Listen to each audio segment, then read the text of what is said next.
देखिए, जब हम इफेक्टिव स्टडी की बात करते हैं तो कुछ पॉइंट आपके दिमाग में क्लियर होना चाहिए। पहली बात तो यह है कि आप इस बात को समझ ही गए होंगे कि इफेक्टिव स्टडी का मतलब है किसी भी टॉपिक को समझना। अब सवाल यह है कि किसी भी टॉपिक को आप समझेंगे कैसे। पहली बात तो यह है कि जब भी आप कोई भी टॉपिक पढ़ें तो उसमें आप देखिए कि कुछ बहुत ही महत्वपूर्ण शब्द होते हैं।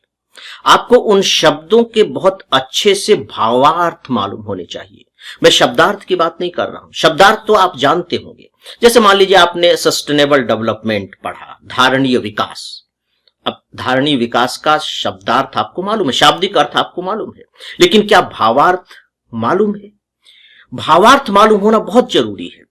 मान लीजिए कि इन फाइनेंशियल इंक्लूजन कहा गया, वित्तीय समावेश। ठीक है, वित्तीय समावेश कह दिया गया, अभी बहुत ही पॉपुलर वर्ड है, या वित्तीय संघात्मक व्यवस्था।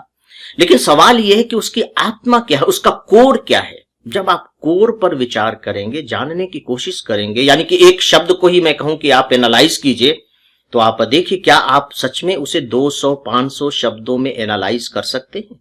बिना अपनी बात को दोहराए क्या सच में आप लिख सकते हैं? कुछ पॉइंट्स उसके बारे में बता सकते हैं? शब्दार्थ के आधार पर आप केवल एक शब्द लिख पाएंगे, जबकि भावार्थ के आधार पर आप उस पर पूरा एक छोटा सा नोट लिख डालेंगे।